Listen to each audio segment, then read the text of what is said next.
Hi, welcome you all in Momita's Land. Hope you all are okay. আবারও এসে গেছি একটি নতুন শর্ট ভিডিও নিয়ে।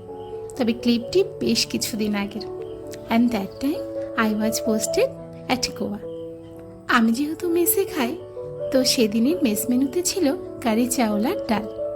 আর সত্যি বলতে আমার না কারি চাউল খেতে একদম ভালো লাগে না। তবে হ্যাঁ, শুধু শুধু কারি খেতে কিন্তু বেশ ভালো লাগে। সেদিন যেহেতু আমার নাইট শিফট ছিল, তাই দুপুরের দিকে বেশ অনেকটা সময় পাওয়া গেছিল। তাই ভাবলাম নিজের মতো করে অল্প কিছু রান্না করে নেওয়া যাক।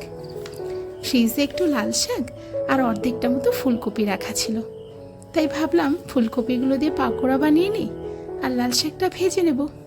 নইলে বেশি দিন রাখলে তো শাকগুলো আবার পচে যেতে পারে। একটা বেসনের ব্যাটার বানিয়ে নেব। তাইতে একে একে লবণ, হলুদ, একটু হিং, একটু কালো জিরে এগুলো সব অ্যাড করে নিচ্ছি।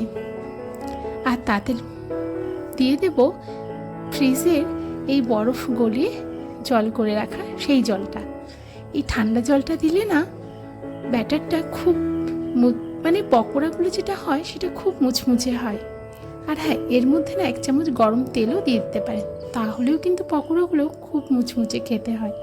আর এই যে এদিকে একটু বেশি করে পেঁয়াজ রসুন দিয়ে লাল শাকটা ভেজে নেব।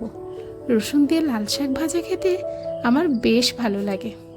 এই যে শাক, ডাল, ভাত আর সাথে একটা ভাজা, এই কম্বিনেশনটা আমার কাছে না মাংস ভাতের থেকেও বেশি প্রিয়।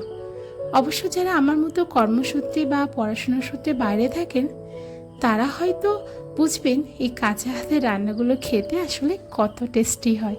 কি তাই না বলুন?